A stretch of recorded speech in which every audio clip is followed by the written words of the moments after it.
Dan Shoag is professor of economics at the Weatherford School of Management at Case Western University and has also served as an associate professor of public policy at the Harvard Kennedy School and an affiliate of the Taubman Center there.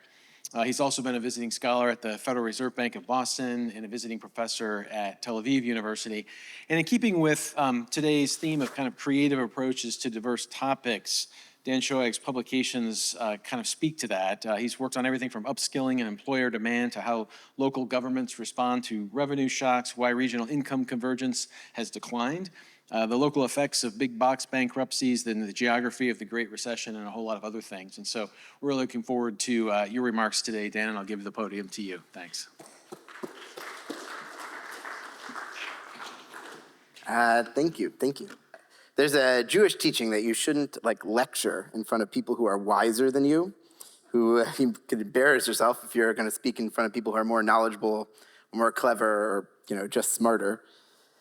And my usual joke is to pause and take a somber assessment of the room, and then conclude that it's not a problem. But today that's not going to fly because the speakers today have just been so fantastic.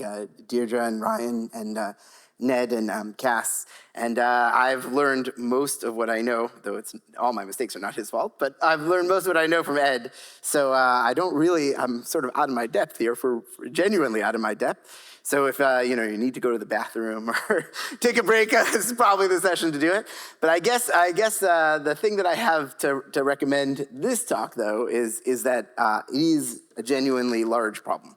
So what am I going to be talking to you about? I'm going to be talking to you about sort of the state of the housing market and regulatory problems that come up here. And this is probably not a surprise to anyone, but we're sort of, it's come down slightly, but we're very close to now an all-time high when it comes to house prices, sort of relative to income or relative to measures of affordability. I think if you look at the last, the latest data, the median house price is something like $420,000, maybe a little bit over that. It had a couple months ago been even significantly above that. That's high.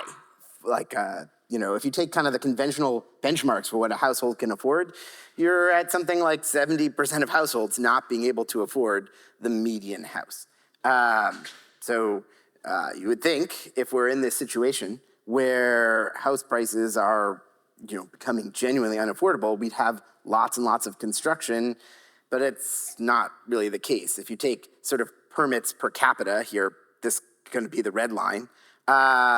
It's kind of low. Now, it's not quite at the bottom of the 2008 recession low, but it's pretty low per capita, very low relative to historical patterns. So, the question is, what gives, right? How can prices be so high and us not, we're not building at the rate that we used to or that we should? Well, again, not to blame Ed, but, you could start right with a quote from one of his papers. You think, if housing prices are really high, well, you might want to check relative to input costs. So take an index of construction labor or an index of construction materials. Joe Gurko has done work on this too, and Raven Malloy. And those things are more expensive than they used to be in the past, but nowhere near as expensive as housing prices have gotten. And, what you can kind of think of is sort of the gap between house prices and how they've grown relative to, materials or labor or those sorts of things. You can think about this as being a regulatory tax, right? What is going on? That's what most of the talk is going to be about. Now, when you talk about affordability problems, and there's many dimensions to the problems, you run into some kind of common myths. And, so one of them is that, there's some fundamental market failure here that's independent of the regulation. And we really don't see that. The fact that we don't have the supply is testament to the regulations, but not some fundamental inability to build. Another thing you often hear is that, well, maybe you're talking about sort of luxury housing or market rate construction, that these things don't really affect affordability. And that's actually something that we've gotten some pretty cool new evidence. This is a paper by someone named Evan Mast. He's sort of going to track a process we call filtering, or the process by which like new construction sort of filters down the chain. So, well, what's going on here? The red dots are new units that were built, but of course the people who move into those units, they lived somewhere else before, and someone moves into the homes that they vacated, and so on and so on. And what Evan shows is that if you build 100 market rate housing units, that tends to lead to something like 45 to 70 people moving out of below median income homes. And he's not doing this kind of statistically, he's tracking person by person in the Chicago area who's moving round by round. And it happens kind of quickly. I think it's something like within 3 years. Okay, we say maybe we can solve the problem with more generous demand subsidies. Maybe we don't need supply, we can just increase demand. Well, if supply is pretty inelastic, increasing demand is not really going to increase quantity very much, but we have good studies on that. We have studies from like Peter Ganong and Rob Collison. They've looked at increasing the generosity of vouchers or other programs, and a great deal of that translates into higher prices, not greater quality. Maybe government subsidies like LIHTC and tax credits to build low-income housing. Stuart Rosenthal has good papers on that and showing, well, yeah, that too usually just crowds out non-subsidized low-income housing production. Very little gain in quality. Okay, maybe it's Airbnb or institutional investors or foreign buyers. And yeah, there's research on all of this stuff, but it really can't make sense. When you kind of look at the data and it's shown in paper after paper, it really comes down into regulations that restrict supply. I could show you lots of papers. There are lots of cool papers, but I'm going to show you a bunch of graphs later. I thought maybe looking at some pictures, so I think these are pretty persuasive. This is looking at a neighborhood here in Denver. It's from Ed Pinto at AEI and Tobias Peters. This is a neighborhood north of Denver, and Denver in 2010 did some big upzoning, and they took this neighborhood and they basically kept this orange box. They kept it single family, single unit. The pink box they zoned for duplexes, and this is kind of a growing area. And the green box here they zoned for sort of townhouses, so a max of 3 stories. Just to give you a sense, a single family turning into a duplex and a single family turning into a townhouse. Well, what winds up happening? Well, if you take this box, which nothing changed, there was about 100 units before they did the upzoning, and then 100 units after. Okay. If you take the box that got zoned for duplexes, it went from 80 to 90. And if you took the zone that allowed townhouses, it went from about 15 to 60 units. If you want to increase supply, like the constraints on supply in these high productivity, high price areas are coming from zoning. Okay, well, what's the relationship between this, these regulatory constraints and dynamism? Well, there are many. I made some graphs for you. I wrote down a bunch. One, we see that people are less likely to move. There's different ways of measuring how people move, so I took the opposite, right? How many people have not moved living in the same house? We can see, this is sort of rising year after year. How many people are moving for work? The CPS asked the people, why did you move? And one of the explanations is, or actually 3 of the explanations are work-related, and that has sort of been going down year after year. People are less likely to be homeowners or to be householders, to be head of households. You sort of have a big increase in the number of people who are like adults who are living with their parents, things like that. The EIG, so I don't know if John is still here, but John Lettieri was here. They have a whole bunch of measures of dynamism, things like worker churn and startup rates and percentage of people who work in young firms, growth in the number of firms, which is something Ryan has talked to us about. All of those things have declined in the, this is data through 2021. These things are all really correlated at the state level. So I sort of ran the correlations here between permitting and each of these measures. It's well over 60%, which is pretty high for kind of just 50 data points. I wrote down a whole list of other things that are, kind of correlated with expensive housing markets or supply restrictions. Enrico Moretti has a paper about misallocation and reductions in GDP. There's Ed has a lot of great work about the impact on climate and driving, right? So as housing gets restricted, people may have to live farther away. That turns into carbon emissions, maybe even obesity. You have, when housing gets expensive, there's several papers that link it to marriage. The declines in the rate of marriage, or maybe people who can't get divorced. I know it seems weird that both of those are bad, but I have a paper looking at the relationship between this and fertility, and I hope you will appreciate my restraint in not showing this paper, because I'm going to talk about more of my work one slide later. Though my work is not the most important work on this topic, I think you are probably going to be too polite to stop me from talking about it. Okay, just because I'm moving quickly, I'll tell a story. One of my sons had his bar mitzvah, and part of that is you have to read this ancient Hebrew fluently. And because no one really does, you have the tutor stand next to you and corrects you, and you make the correction. But I watched my son, and he did it perfectly. I was kind of floored, and I said, wow, you did a great job. He said, no, he kept correcting me. I just ignored him. He wasn't going to tackle me and correct me. He was just ignoring him. So on the same principle that I don't think Ryan is going to tackle me if I talk about my work, I can go on about my work. And what is this work? Well, I'm going to try to relate, reductions in housing supply or regulations that restrict housing supply to different important dimension, or at least I think an important dimension of dynamism that applies not just kind of locally, but to the macroeconomy in general. So what am I showing you here? I'm showing you a relationship called convergence. And convergence it's sort of what it sounds like. I'm going to plot here for you kind of income per capita in a starting year, here 1940. So I'm going to have the rich states over here on the right, Connecticut and Delaware, and then the lower income states over here on the left, Alabama and South Carolina and so forth. And then on the y-axis, I'm going to plot growth. So how quickly incomes are growing, and I'm going to do a 20-year period here from 1940 to 1960.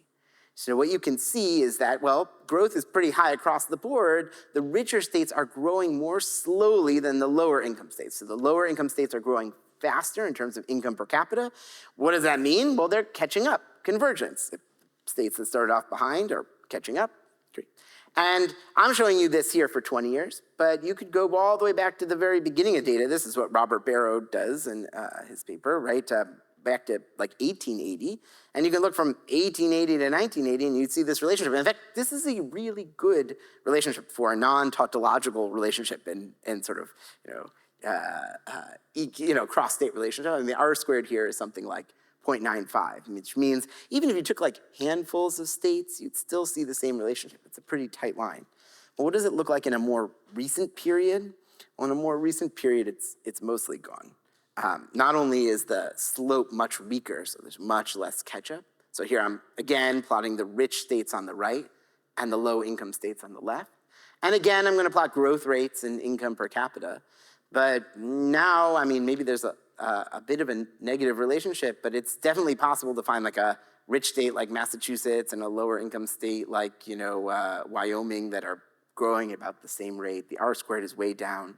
And the speed of this catch-up is just much slower than it was before. Everyone on board?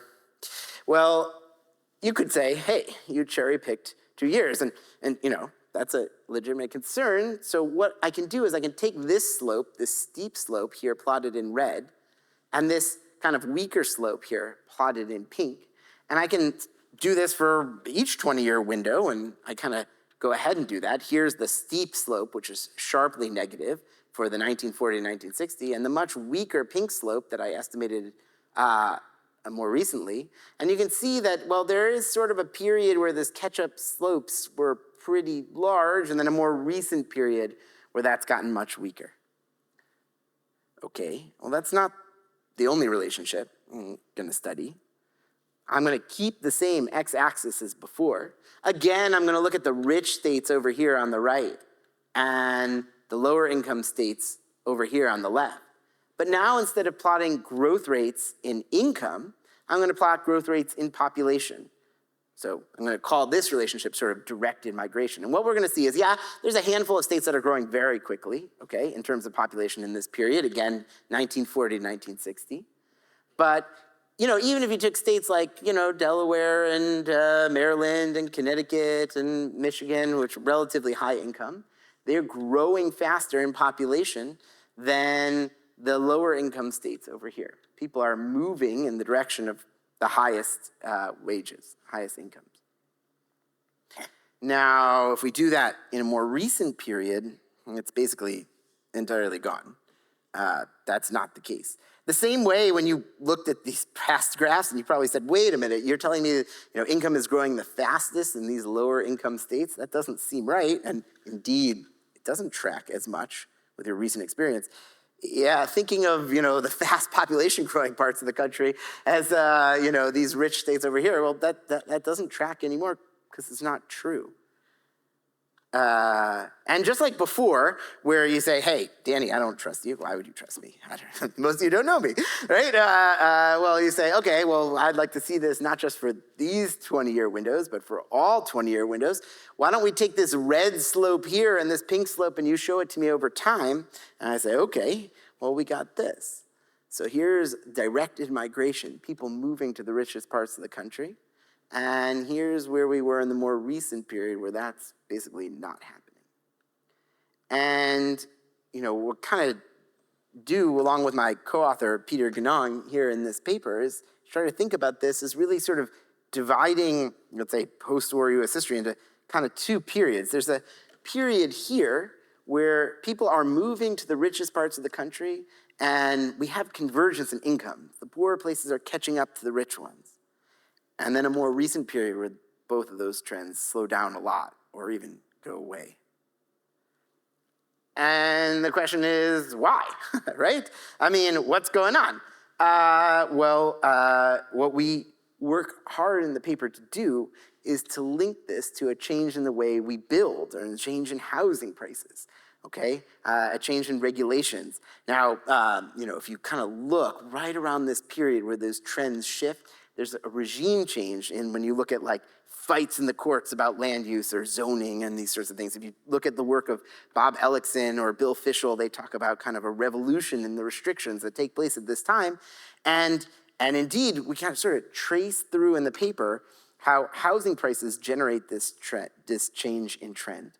Now, I don't want to, it's not, I talked about my work a lot already, so I don't want to go too far into it. But we can kind of think about what was going on in these two different periods. Well, what I try to do in the paper is relate this idea of directed migration, people moving to the richest parts of the country, to this idea of convergence. How could that work? How could those two trends be related? Well, if you think about one place where wages are high and labor is relatively scarce, and one place where wages are relatively low, well, moving workers to the places where wages are high and there's big returns and labor is relatively scarce, that should kind of equilibrate levels. Or if you have one place with really high skill levels and one place where people have less education and you kind of have people move around, well, you'll get convergence. If you have one pot of very hot water, one pot of very cold water, and you move people around, they both kind of converge towards each other, right? And so, directed migration could have been an important part of generating this convergence story. Well, what happens when we stop building in the rich, productive areas of the country, when this regime of land use regulation starts restricting supply? Well, when you can't build, what happens is housing prices start to become more and more important, and that changes the return to living in the rich parts of the country. This is from a more recent paper, but kind of look at, again, this is now not states, but commuting zones. Look at average wages, and when you take the average wage in a commuting zone, and you take the wage minus housing costs, for those who went to college and those who didn't go to college in the 1970s, both of them had higher wages after housing costs when they moved to richer places. It's not sort of surprising. I'm going to steal an example from Ed again, where this is from Urbanism with Discontents. He says, look, if a bartender in Georgia is making $9 an hour, and in San Francisco you're making $14 an hour, that's a pretty big gap. And yeah, I don't know if you're a corporate lawyer and you're making more in San Francisco than you're making in Georgia as well. But what happens, right, is as we stop building in the richest parts of the country, the housing costs sort of start to edge out or kind of kill the return for lower education workers. It's true, you can make $14 an hour versus $9 an hour, and it's a big deal, but it's not enough to pay the rent gap between those places of the country. And so now if you look at it, in 2019, it's, we still have average income across commuting zones here. The richest commuting zones still offer for college educated workers higher wages after housing costs, but for non-college educated workers, those returns are really negative. It just does not make sense. If you can go from $9 an hour, $14 an hour by moving to San Francisco, that does not make sense. It's not worth paying the extra rent. Now, it turns out even the wage gains, this is something David Otter has talked about in Ed as well, even the wage gains for less skilled workers in these rich commuting zones, even those have gone down, forget even the housing costs. So we've got kind of a significant problem. Okay, well, what's the problem with this? What's the problem with moving from a world where everybody, high and low skilled workers, are moving to the richest parts of the country to a regime where, maybe it still makes sense for high education workers, but for low education workers, it now makes sense to move out, and indeed, population's not growing there? Well, there's huge differences across places in the US in all sorts of things, not just productivity, but life expectancy and crime and obesity rates and mobility and all sorts of good things. This is a serious challenge to dynamism.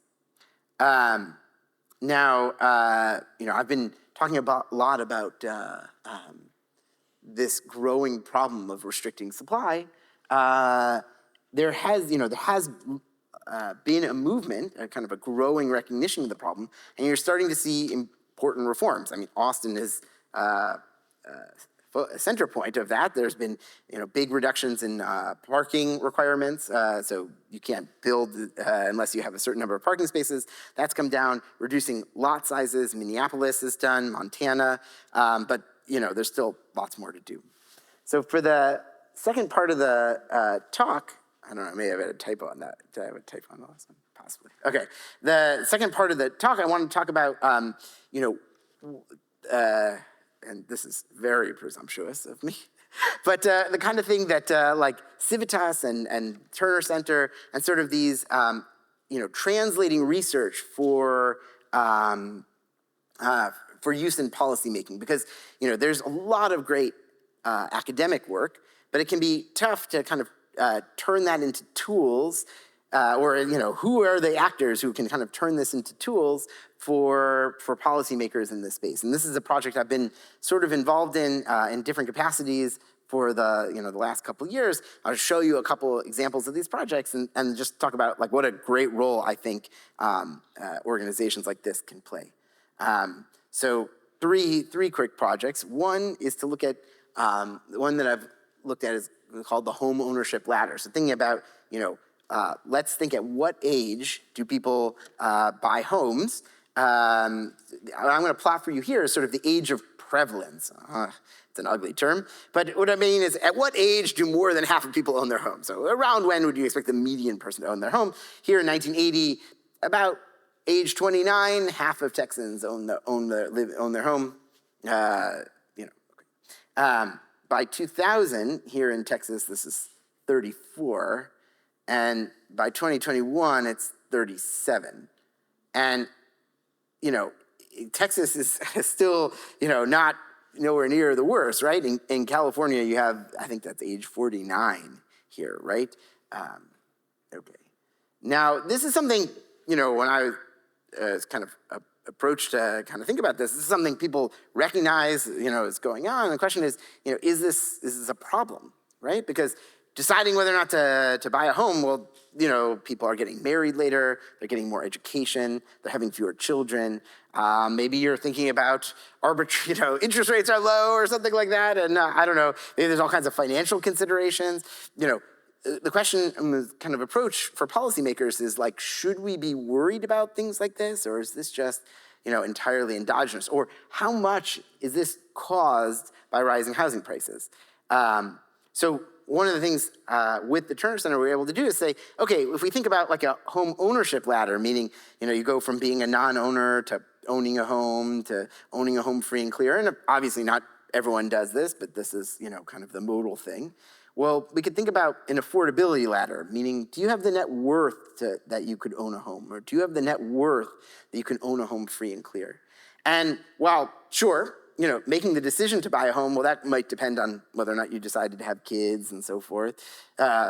Having a net worth to buy a home, that seems like unambiguously a good thing, right? I mean, I guess even Cass said, Deirdre, you said you would like some additional money, so okay. Well, if that's the case, reframing it this way, we're able to think about, well, how much, while it might be difficult to make causal statements about like counterfactuals. If housing prices had done this many more people would own a home, right? You could do that with the net worth calculator. So you could say something like, for California, if housing prices had only risen proportionally with inflation or proportionally with the rest of the United States, right? How much of the decline in home ownership could have been undone? Not home ownership, how much of the decline in affordability of home ownership could have been undone? Another project, thinking about affordability. So when you think about whether or not a place is affordable, you think about, the kind of traditional metric is cost burden, meaning, according to HUD, right? Your cost burden if you spend more than 30% of your income on housing. Now, this is obviously kind of crazy. This just comes out of legislation. Correct me if I'm wrong, but I think this is just straight from the legislature. Now, no econ necessarily behind it, but it gives you kind of crazy interpretations, which is, this home, which is a couple blocks down from me in East Cleveland, is unaffordable because the people who live there spend more than 30% of their income on the home. I assure you, Cleveland is pretty affordable by normal, in normal English, though it doesn't appear so in this burden. Whereas, this is, I guess they're splitting, but Kim and Kanye's house, right? Which is completely affordable. It costs way less than 30% of their income and so forth. So we have a real problem. And the problem obviously comes because, well,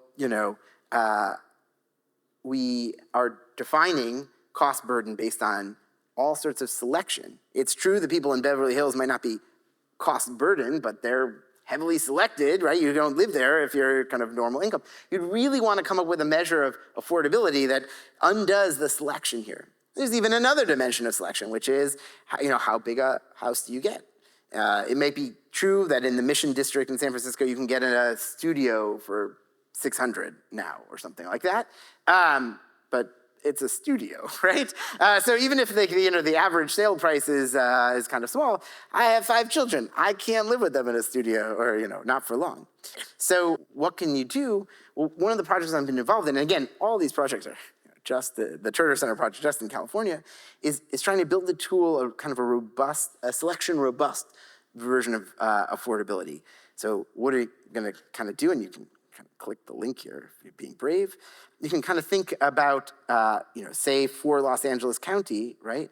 What percent of, let's say, all Californians or all Californians 18 to 34 or all college graduates could afford to rent here?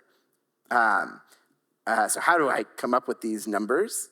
Well, take like a target population, figure out based on the family size, what size dwelling they would need to purchase, take prices in a target location, and then project wages based on wage premium in the target location. And then you can come up with measures of affordability, not just for people who currently live in Beverly Hills, where, hey, maybe it looks affordable, but based on kind of counterfactual populations. What if, how affordable is Beverly Hills, not just for Kim and Kanye, but for all the people who, for all Californians or all Americans or all college graduates and so. And, when you're, kind of thinking about coming up with measures of affordability, like building tools like this can be really helpful for policymakers as opposed to try to using these kind of conventional, sort of pretty misleading versions. Okay, the last version, last project I kind of want to talk to you about is taking these kind of academic work on regulations and trying to come up with much more concrete tie-ins to sort of development. So, sometimes you get crazy researchers, who are kind of foolish and come up with bad measures of regulation, like land use cases. And the joke is this is the one I showed you from my own work just moments ago. And the point is like, look, measures of regulation like this mean nothing to a developer. Like, how are they supposed to, they're thinking in terms of things like floor area ratio and parking requirements and setbacks and maximum height and all of these sorts of things. And it's true, oftentimes in academic work, I could take regressions of individual rules and run, look at statistical relationships between them. But the thing is, that's really not great because there's all kinds of complicated interactions between them. It's true, maybe I could say, increase the height or like the minimum, increase the maximum height requirement, but if I don't change the floor to area ratio, that has no effect. Or changing the floor area ratio in a location where there isn't a ton of demand, that could also have no effect. So the relationship between all these different rules is really nonlinear and interdependent, and you can get, situations where let's say like Minneapolis did this, where you change one of them and you think everything will be great, but it turns out the other one was binding or something like that. Well, what can you do with this? Well, developers are really putting these regulations into kind of a pro forma profitability analysis. So when you're trying to decide whether or not to build, you're kind of mapping out, like, given we expect this much rent and we expect this much in development costs, we think it'll take this much time to get a permit and we'll have to build this many parking spaces. Well, this is the maximum height and this is how much room we have to leave, and the curb cut out and all of these sorts of things. Well, look, I don't have access to any individual developers pro forma, but they're not all that different from each other. And so what I've been working on with the Turner Center is you can kind of take a parcel by parcel pro forma analysis of profitability based on, let's say, things like, how many parking units you need, how many parking spaces you need per unit, or, how long will it take to get a permit. And, for each parcel, let's say in San Francisco or in Los Angeles or something like this, right, you can figure out, would it be profitable to build, to redevelop 1 unit, 2 units, 3 units, 4 units, and what is legal to build based on these restrictions? And you can come up with a kind of a probability that something will get built. So you can do this historically, like do this in 2010, and then see whether or not, this kind of profitability analysis forecast over the last 10 years, it does. It's pretty good. I mean, not surprising. People like to make profits, right? So, okay. So what can you do with this? Well, now you can kind of analyze changing regulations, not in sort of some broad statistical average, like say, reducing the number of parking spaces on, in some weird average where sometimes it matters and sometimes it doesn't. Now you can do it at a parcel by parcel level and, kind of work through all these different interactions. Now, that kind of stuff could impact policy, right? I mean, that could have some really nice effects. So you think about it, like in California, the cities have to submit housing elements that, are supposed to meet their, the RHNA requirements, the regional housing need requirements. They're supposed to open up a certain number of plots.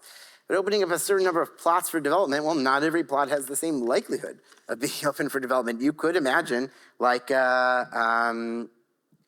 framing legislation in terms of an expected number of new units. When you think about cost burden and affordability, you think about area median income. You think about these kind of standards for what's considered median income or low income. In Santa Clara County, right, area median income is $181,000. That means you could be making a family of 4, well over $100,000 and be in the low income bracket. And that's not wrong if you're taking a kind of the cost burden approach, but we might want to think about, kind of having these other measures of definition, other dimensions of definitions. So, this kind of work can affect policy. And then there's tons of interesting and important work being done that could kind of feed into this. I should have written down. I'm blanking on the name, but there's a big project to try to use AI or machine learning to text parsing to look through zoning codes. I think it's Alex Bardick, but I could be wrong. To come up with kind of broader data sets than we've been able to get just with like, survey data from Wharton or things like that. One of the projects, which I guess wouldn't necessarily fall into the important work, but I'm just trying to think about these economic impact models that are really widely used, which is sort of based on input-output frameworks, so trying to project impact, and it's very theory-oriented as opposed to based on data. So there's kind of a lot that can be done there. And the reason I, sort of spent a good chunk of my time talking about this is I think this kind of stuff can be a really nice bridge between kind of academia and policy. So there's this sort of movement that's interested in working on this problem I've laid out, but going from, let's say, a purely academic paper to kind of a clickable tool that you could use to forecast development or measure affordability. That's the kind of thing where I think you can really get value outside of traditional department kind of stuff. So that was shorter than expected. I don't know, maybe Cass Sunstein says it's okay to give you guys back time.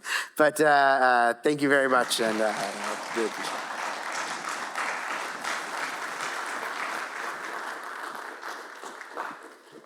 This is very interesting and important work. Can you give me a few numbers that summarize the problem and the answer, not necessarily the solution, but what the core argument is? For example, what's the gap between what's the size of the regulation tax and how much has it increased? How much of American decreasing mobility, which people worry about a lot, is caused by the higher expense of housing, caused by then the regulation tax? If you could focus your presentation, I may have misunderstood your argument, I hope not, but if you could focus your argument on really simple to interpret numbers that a journalist could see and report on, it would improve your paper. Now, can you answer any of those questions for me? What few numbers summarize your finding? I mean, am I right that you put a lot of weight, which sounds very plausible to me, on increasing regulation and NIMBY and so forth? Am I correct about that? It's a good question, and not great at. I think I should have been more focused on clear numbers. I'll give you some ballpark numbers that are thrown out there. I don't know that I'm. Okay, so like let's say the National Association of Home Builders, they'll say something like 25% of a single family home or 41% of a multifamily unit is regulatory costs. Now, Is what? Is regulatory costs. No kidding. That's what the National Association of Home Builders. 45% of. I think they said 41%. Of apartment buildings. Yeah. Now one of the things I wanted to like.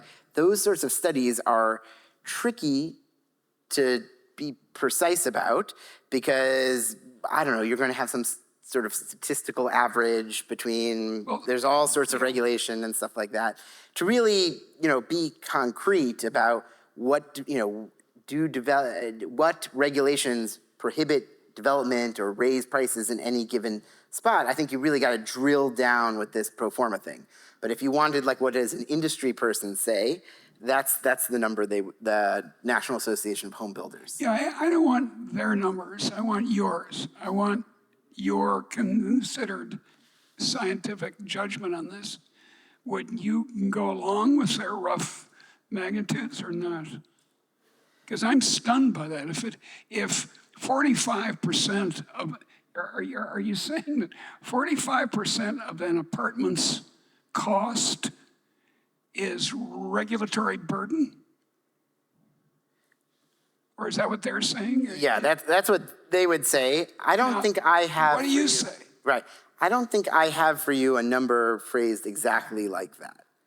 But that's what you want to get. You want to get a number that, or an assertion that look, in science, as you know, science and policy, we're trying to do two things at once.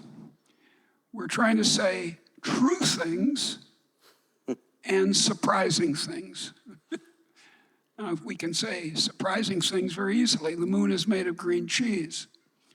And we can say true things very easily. The sun will come up tomorrow. But the joint prosecution is what we're looking for. And that I sense that in your work, there are these numbers. Or at least you can calculate. You can tell me express it another way. What's the headline? What's the elevator speech about your paper or your work?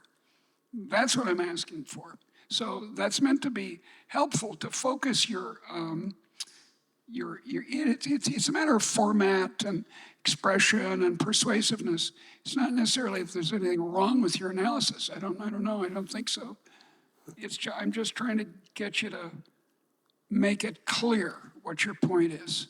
As I understand it, you agree that there is a very significant regulatory burden and that it's increased.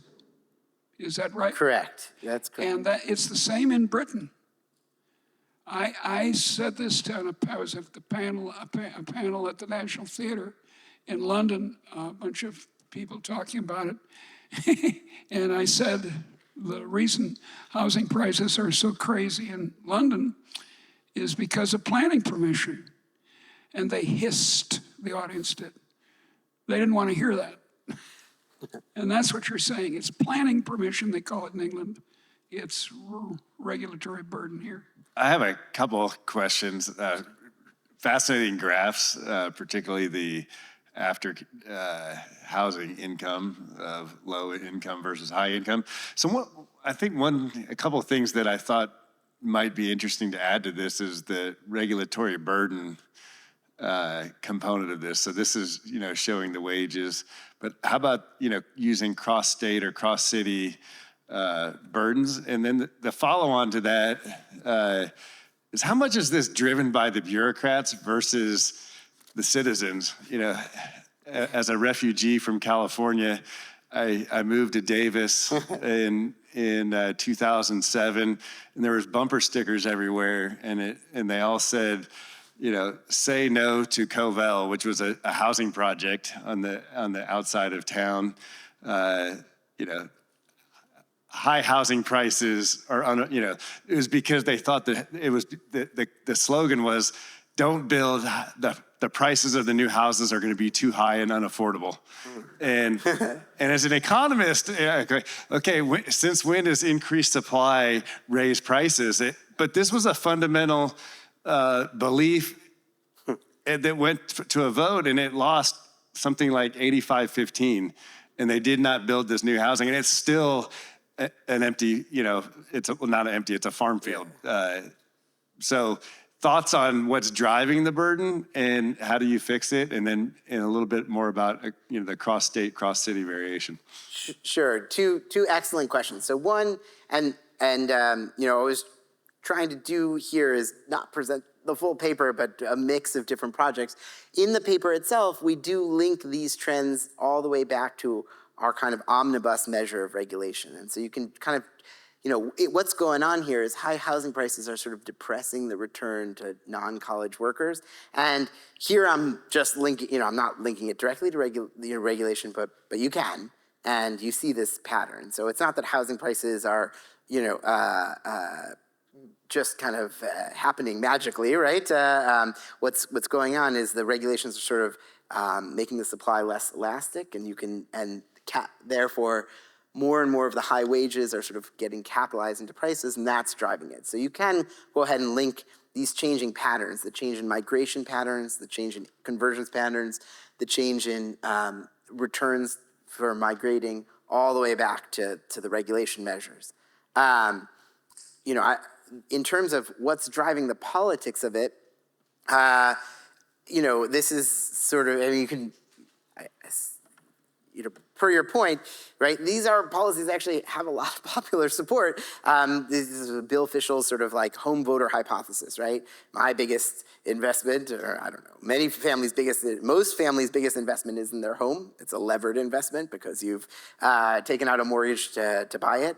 And so the value of that home is really important to you. And if new construction nearby might depress the value of your home, that's unpopular. In fact, sometimes you can even see this even in renters might be opposed to construction because there's some externality, imposed. And so it's the politics of this are tough because people do have a big financial interest in the home, the way we've set things up, and there will be that opposition. I had someone come canvass for me when I lived in Newton, and they said, "Oh, we want a block development nearby. Let's preserve our beautiful field next to the highway." The same sort of motivation. You are seeing efforts at reform. Sometimes they have to be at a higher level government. In California, you see the governor, or in Montana, the governor is trying to push these things. But yeah, I take your point, like the politics of this is tricky because people have a big financial stake. Another dimension that's different over these decades is you have an older population, people living longer. So there's been some recent articles in the Journal, the New York Times, talking about people considering moving and having nowhere to go. So I'm curious, in your research, if you factored in the impact of an older demographic. And then the second question is a regulatory one. You have things like Prop 13 in California.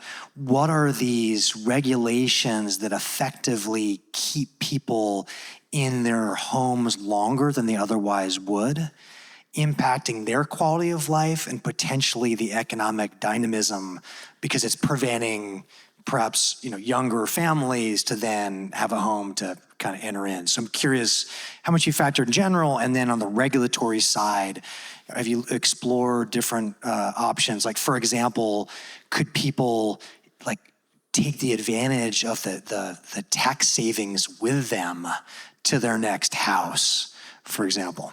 So two really interesting points. The truth is, in here, we focus more on prime age workers, but it would be really interesting to think about mobility for older people and whether or not they're locked in by these regulations. And there are some tricks, like with Prop 13, you can, to try to avoid having things reassessed.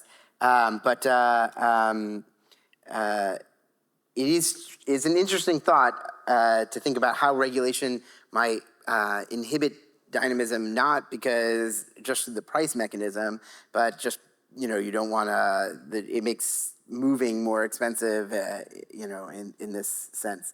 So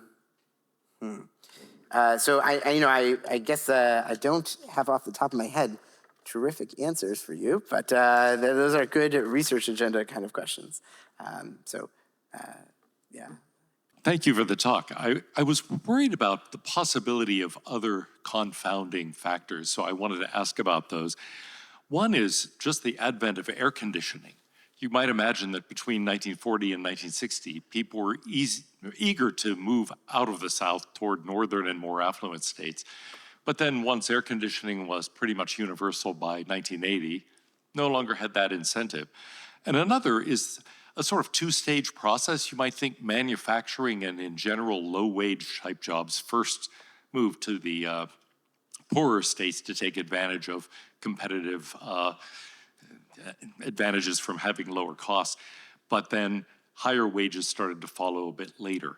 So those are two. Another would be just the move of highly educated and higher skilled people toward areas where the jobs were paid more was actually significant enough that it started to change the balance of supply and demand of labor in a way that made it less and less attractive over time. Yeah, these are great questions. I mean, so air conditioning and the temperature, I mean, that's, I think, to first approximation, extremely strong, maybe the strongest predictor of where people move. So that's certainly something we've thought about and added as a control. It is very hard to in this work on convergence, to get movements in regulation that are completely random. It's obviously a lot of things are moving together. A lot of what we're trying to show in the paper is that there was this big pattern of people moving to high wage places. That sort of reverses trend, and that's pretty correlated with these land use movements and changes in housing prices. If it was, people are, I guess you can think about this a little bit, like if what was going on is that there's a decrease in demand to live in, let's say, New York or something, which is cold, you might think that not only would fewer people be moving there, but prices might come down as well, right? What you're seeing is sort of the opposite, right? Which is prices are going up. It's a little bit more tricky to get that sort of dynamic that I think you have in mind in sort of a supply and demand framework. That said, econometrically, you'd really like to find sort of instruments, and we do have some in the paper, say, looking at, there really wasn't much land use regulation across the board if you go back to like the 1940s and 1950s, but there are some latent differences in the legal system across states. Those things don't really manifest until the regulations sort of take off a couple decades later, but could be used as an instrument econometrically. We use those, and again, it's a whole statistical puzzle, but you see the same patterns. Certainly air conditioning is, and climate, very important. What we're seeing is kind of this puzzle, which is, in the past, these high wage places, people were, they were always somewhat more expensive, but they've gotten proportionately much more expensive. So if a 1% richer place had 1% higher housing prices, now it has 2% higher housing prices. So that slope is more than doubled. And that doesn't suggest that there's a huge drop in demand for those places, but we don't see people moving there on net, right? Migration is actually kind of weakly away from these places. So if there's demand, but people aren't moving there, it correlates with these supply restrictions. It correlates with our instruments for the supply restrictions. That's sort of suggesting this supply story.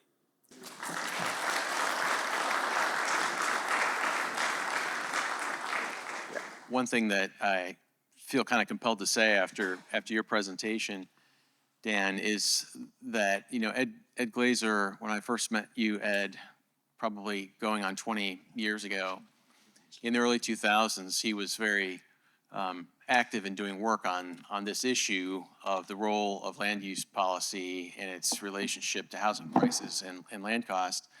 And it's kind of a rare thing when it comes to the role of the academic as a policy reformer to see within the course of your professional lifetime some significant changes as a result of your work. And I'm going to give you appropriate credit, Ed. I won't give you all of it. I know you had other colleagues like Joe Jerko and others that you were working with. But the debate on affordable housing 20 years ago in the nation's capital was very much a debate about subsidies or tax credits. If you're a Republican, it was tax credits. If you were a Democrat, it was subsidies. And that when you would go to conferences on affordable housing, what to do about problems of affordability, that was usually where the debates were, and that's where a lot of people focused their energy and time.